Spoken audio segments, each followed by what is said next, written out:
देवगढ़ की इस पुरानी गली से राघव रोज लौटता था। वही टूटी नालियां, वही पीली बत्तियां, वही देर रात की चुप्पी। बस हर रात उसके भीतर की थकान थोड़ी और गहरी हो जाती थी। आज तो कमर ही टूट गई। शर्मा जी को भी ना रात की ड्यूटी में इंसान नहीं मशीन चाहिए, और मशीन को भी शायद चाय मिलती होगी, मुझे तो वो भी नसीब नहीं हुई। राघव की आदत थी, थकान से बचने के लिए वो खुद से बातें करता था। खाली घर में उसका इंतज़ार किसी इंसान से ज़्यादा दीवारों की चुप्पी करती थी। चाबी है? हाँ है। अच्छा है, वरना फिर ताला पीटते रहो आधी रात को। बारिश भी ना पूरी भी नहीं होती, रुकती भी नहीं, बस ऐसे ही मन खराब करती रहती है। अजीब है, जितनी रात गहरी होती है ये गली उतनी अपनी लगती है, और उतनी ही पराई भी। उसके शब्द हवा में घुल गए। हल्की बारिश की महीन परत में गली किसी पुराने सपने जैसी लग रही थी, जानी पहचानी फिर भी बेचैन करने वाली। वो आगे कौन खड़ा है? गली के आखिरी मोड़ पर, जहाँ से राघव का घर बस 2 मिनट दूर था, एक छोटी सी आकृति पीली रोशनी के नीचे स्थिर खड़ी थी। उसके ऊपर लाल छाता खुला था। इतनी रात को बच्ची यहाँ अकेली? किसका घर है उधर? मिश्रा जी का? नहीं, वो तो पिछले महीने शहर छोड़ गए। शायद किसी का बच्चा होगा, रास्ता भटक गई होगी।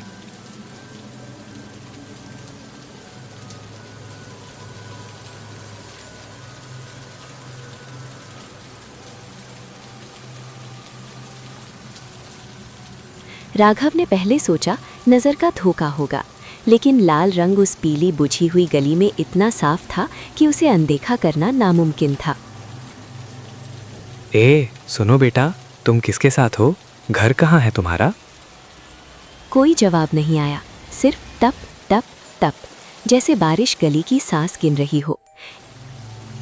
अरे सुनाई नहीं दे रहा क्या? इतनी रात को यहाँ खड़े रहना ठीक नहीं है। या फिर डर गई होगी। डरो मत, मैं यहीं पास में रहता हूँ। अगर घर भूल गई हो तो छोड़ दूंगा।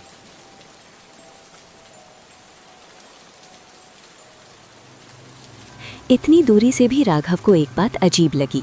बच्ची हिल नहीं रही थी, जैसे वो खड़ी नहीं, किसी तस्वीर में टंगी हुई हो। माँ बाप भी ना कैसे छोड़ देते हैं बच्चों को ऐसे। चल राघव, देख कर आ ही ले।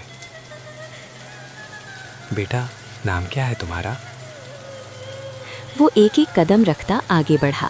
हर कदम के साथ पानी की आवाज़ साफ होती गई, मगर गली की बाकी सारी आवाज़ें जैसे पीछे छूटती गईं।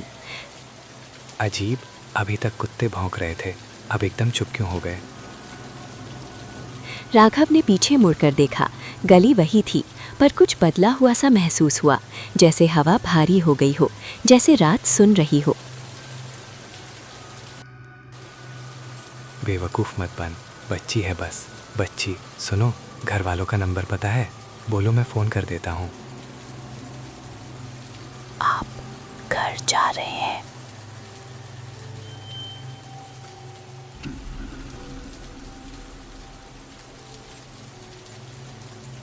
हाँ, घर ही जा रहा हूँ। तुम यहाँ क्या कर रही हो? तुम्हारे मम्मी पापा कहाँ हैं? मुझे भी घर जाना है। अच्छा, तो चलो। कहाँ है तुम्हारा घर? कौन सी गली?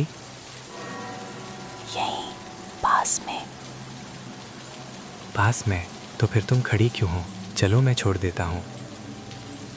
तुम भीगी क्यों नहीं हो? बारिश मुझे नहीं छूती। क्या? अरे मतलब छाता बड़ा है इसलिए। हाँ ठीक है।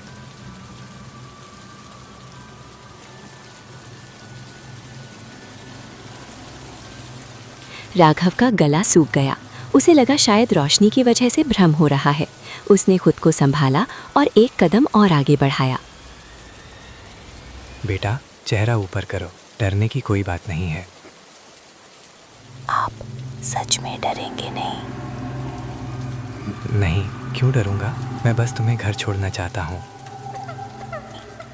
सब यही कहते हैं। क्या मतलब? पीली स्ट्रीट लाइट एक बार झपकी उस एक पल के अंधेरे में राघव को लगा बच्ची उससे जरा और करीब आ गई है। रुको, तुम हिली थी क्या? आपने मुझे बुलाया था। मैंने मदद के लिए बुलाया था। तुम्हारा घर कहाँ है ये बताओ। वहीं जहाँ से कोई लौटना नहीं चाहता।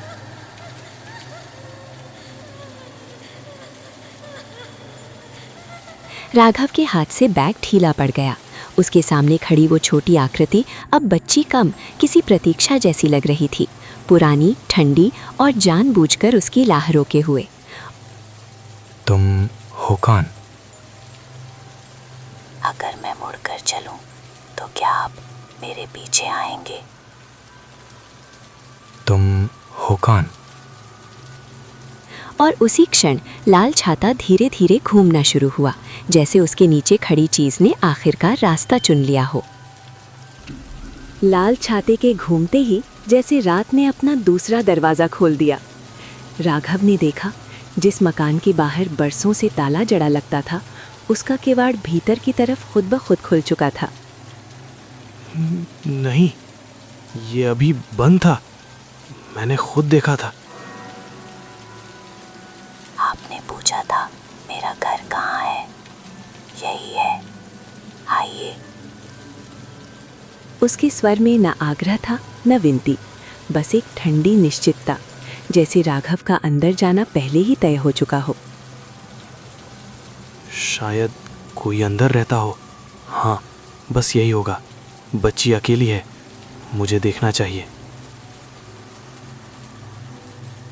अकेली? यहाँ कोई अकेला नहीं रहता।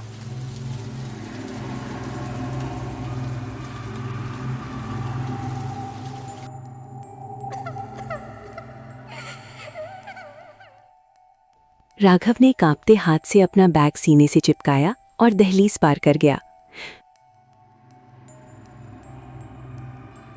भीतर की हवा बाहर की बारिश से भी ज्यादा ठंडी थी, जैसे घर ने बरसों की नमी अपने भीतर सहेज कर रख छोड़ी हो। ये कैसी बदबू है? गीली मिट्टी, सड़ी लकड़ी और कुछ और भी। पुरानी दीवारें सब याद रखती हैं। तुम इतनी दूर चली गई, पर आवाज यहीं पास से कैसे आ रही है? हॉल लंबा था, पर उसकी गूंज उससे भी लंबी। छत से बूंदें टपक रही थीं और हर बूंद पत्थर के फर्श पर गिरकर ऐसा लगती थी जैसे कोई धीमे धीमे कदम रख रहा हो। नेटवर्क भी नहीं, टॉर्च ही सही। बस रोशनी रहे तो सब साफ दिखेगा।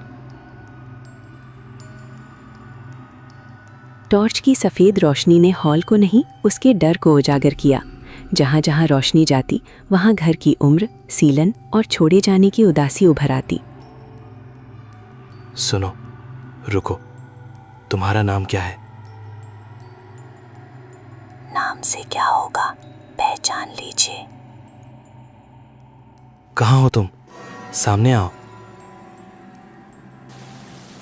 वो पलटा, पर पीछे कोई नहीं था, सिर्फ खुला दरवाजा, बाहर बरसती बारिश और फर्श पर उसके अपने गीले जूतों के निशान।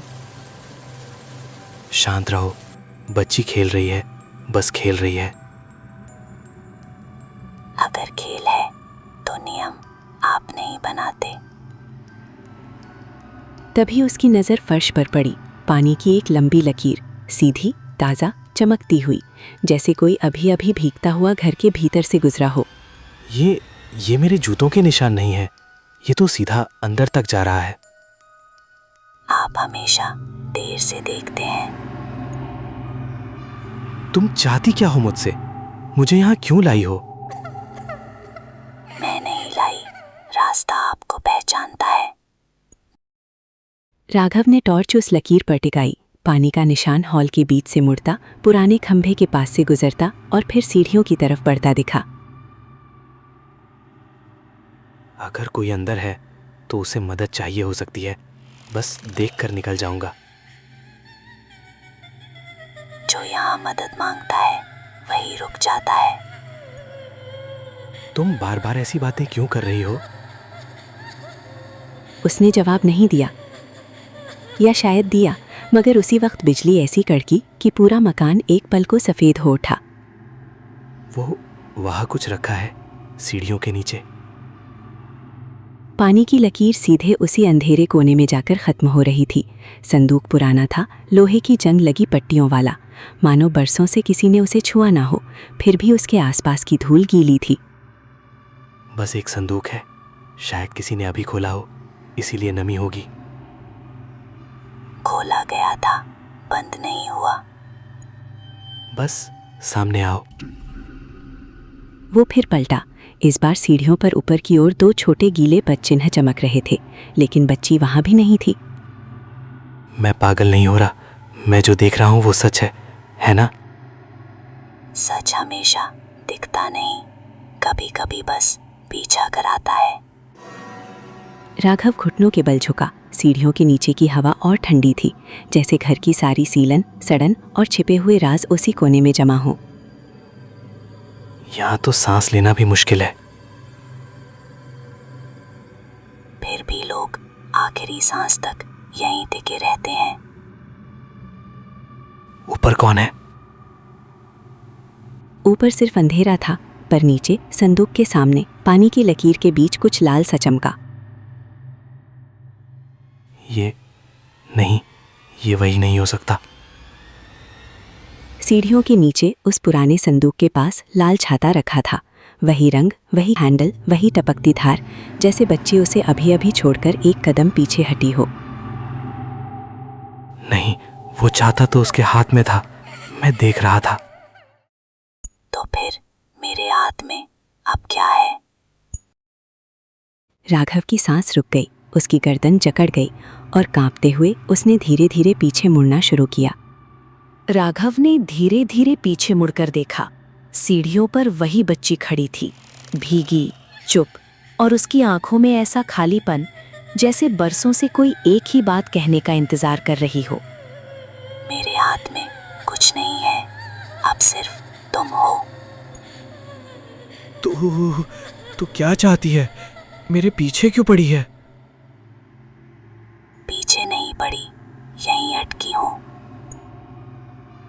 राघव के पैरों में डर की बर्फ जम रही थी, लेकिन उसी डर के नीचे दया की एक चुभन उठी। बच्चे की आवाज में धमकी नहीं थी, थकान थी। अगर मैं तेरी मदद कर सकता हूं तो बता, मुझे क्या करना होगा? नीचे देखो, जहां पानी रुकता नहीं, वहीं मैं रुकी थी।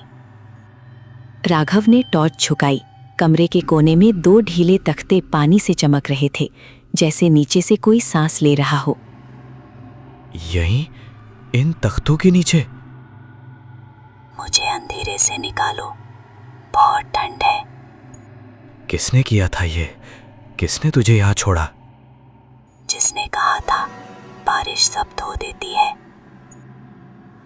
वही वाक्य राघव के दिमाग में बिजली की तरह कौंधा। अखबार की कटिंग, गुमशुदा बच्ची और उस बूढ़े की अधूरी चेतावनी, सब एक ही बिंदु पर आकर टिक गए। तू गायब नहीं हुई थी, तुझे छुपाया गया था। हाँ। राघव ने जंग लगा लोहे का सरिया उठाया। उसके हाथ कांप रहे थे, लेकिन बच्चे की आंखें पहली बार सीधे उसी पर टिकी थीं, उम्मीद से। जो भी है, आज बाहर आएगा।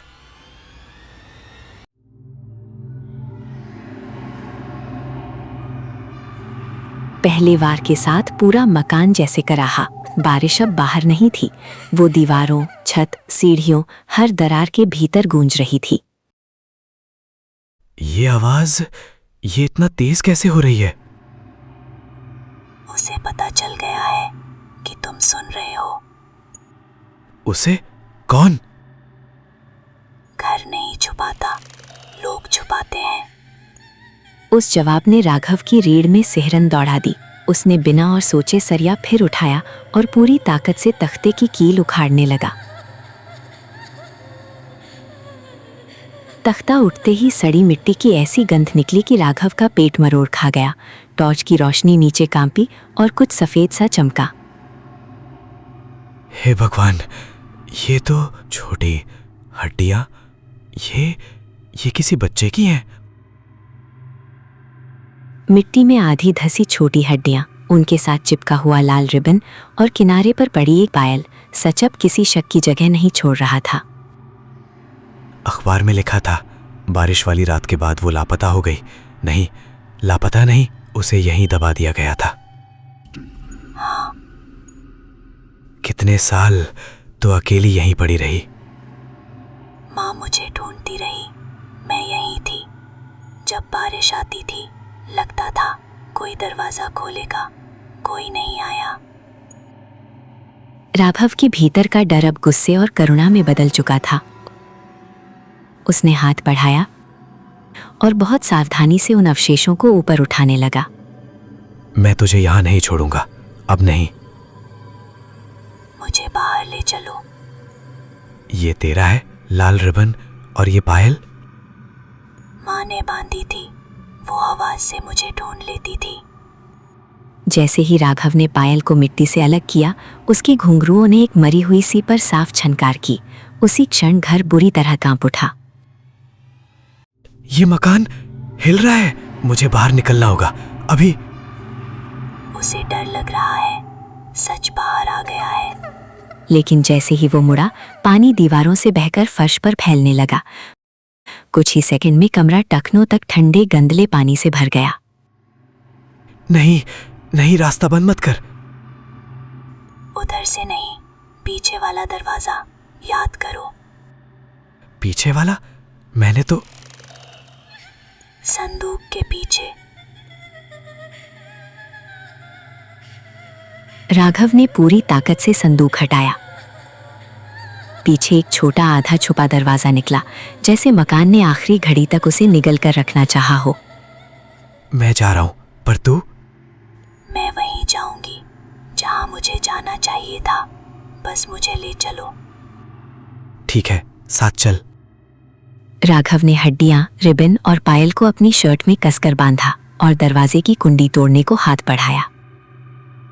जल्दी राघव, वरना मैं फिर यहीं रह जाऊंगी। नहीं, इस बार नहीं। कुंडी टूट गई, दरवाजा चरमराया और उसी पल मकान इतनी जोर से हिला कि ऊपर की सीढ़ियों से कोई भारी चीज टूटकर उसकी तरफ गिरने लगी।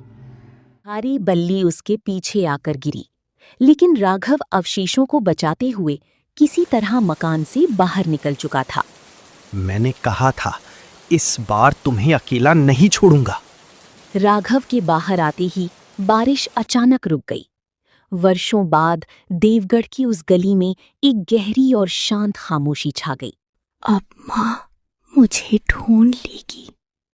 धन्यवाद राघव। बच्ची का शरीर सफेद रोशनी में बदलकर हवा में घुल गया। अगली सुबह पुलिस ने उसके अवशेष उसकी मां को सौंप दिए और उसे सम्मान के साथ अंतिम विदाई मिली। उस रात के बाद लाल छाता फिर कभी दिखाई नहीं दिया।